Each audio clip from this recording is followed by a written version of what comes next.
Bostonians are proud of their city's history. It's the city of higher education and where the American Revolution started.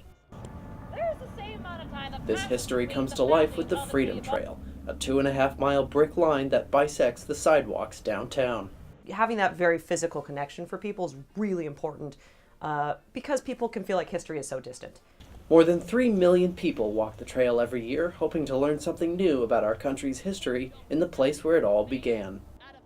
But the Revolution's history is often taught in a largely celebratory, often overly romanticized way. You want to believe the stories that you're told as children. And it's hard. One of the things I tell my students all the time is being an adult is being disappointed a lot. And I was disappointed to realize that our story is no different than anybody else's. Although the Freedom Trail brings it to life with colorful characters as tour guides, here are a few things you won't hear on the tour. Number 1. Paul Revere was not that important. The only reason anyone talks about him is because someone wrote a poem about his midnight ride, and that poem was written like 40 years after he died. So he would be shocked that people are even cramming themselves into his living room to check it out. Well, Paul Revere wasn't the only person that night. There's several other people doing the ride, and Paul Revere would be shocked that people know his name anyway. Number 2.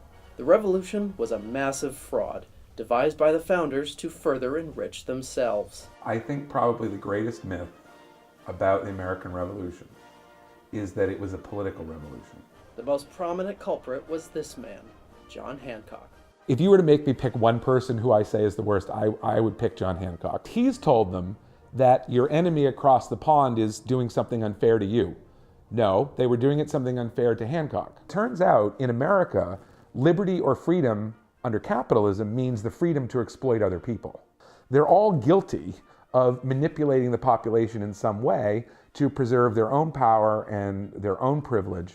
And finally, number 3. Middle and lower class people in the colonies were, at least in the 1770s, better off under British rule than they were under American rule. The only people who chafed under British rule were the oligarchs in the colonies. The poor and the working class had more protections under British rule than they did under American rule. Slavery may have ended sooner than it did, which would have saved us the Civil War.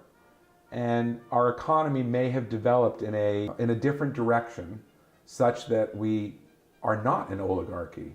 In fact, the average Bostonian was more financially stable than the average Londoner. Most Americans, and that's of course who we're talking about, most Americans were better off under British rule. The rich were not. So there's a revolution, and at the end of that revolution, the rich are better off, the poor and the working class are not.